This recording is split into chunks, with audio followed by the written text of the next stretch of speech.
Mheshimiwa Waziri Mkuu, nitumie fursa hii kukushukuru kwa dhati kabisa kwa kuridhia kuwa mgeni rasmi katika hafla hii licha ya majukumu mengi ulionayo ya kuwatumikia Watanzania.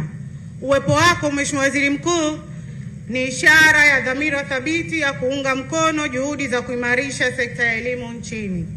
Aidha, nikupongeze kwa kazi ya kizalendo unayoifanya ya kumsaidia Rais wa Jamhuri ya Muungano wa Tanzania Mheshimiwa Dr. Samia Suluhu Hassan katika kusimamia utekelezaji wa majukumu ya serikali kwa ufanisi. Hongera sana Mheshimiwa Waziri Mkuu. Mheshimiwa Waziri Mkuu, kwa niaba ya Mheshimiwa Profesa Adolf Mkenda, mbunge na waziri wa Elimu, Sayansi na Teknolojia, ambaye alitamani kuwa nasi hapa lakini kutokana na majukumu mengi ambayo yamemkabili ya kitaifa ameniomba mimi nimwakilishe. Naomba kwa heshima kubwa upokee salamu, shukurani na pongezi zake kwa uongozi wako mahiri, lakini pia Mheshimiwa Waziri Mkuu, naomba upokee udhuru wake wa leo.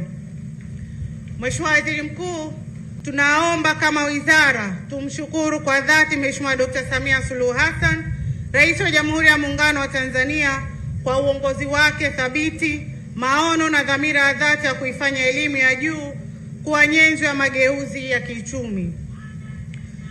Aidha, tunatoa shukrani zetu kwa Benki ya Dunia kwa kuwezesha utekelezaji wa mradi huu muhimu wa maendeleo ya taifa letu, kwani kupitia mradi wa HIT serikali inalenga kubadilisha taswira ya elimu ya juu nchini kwa kusogeza huduma hii karibu zaidi na wananchi.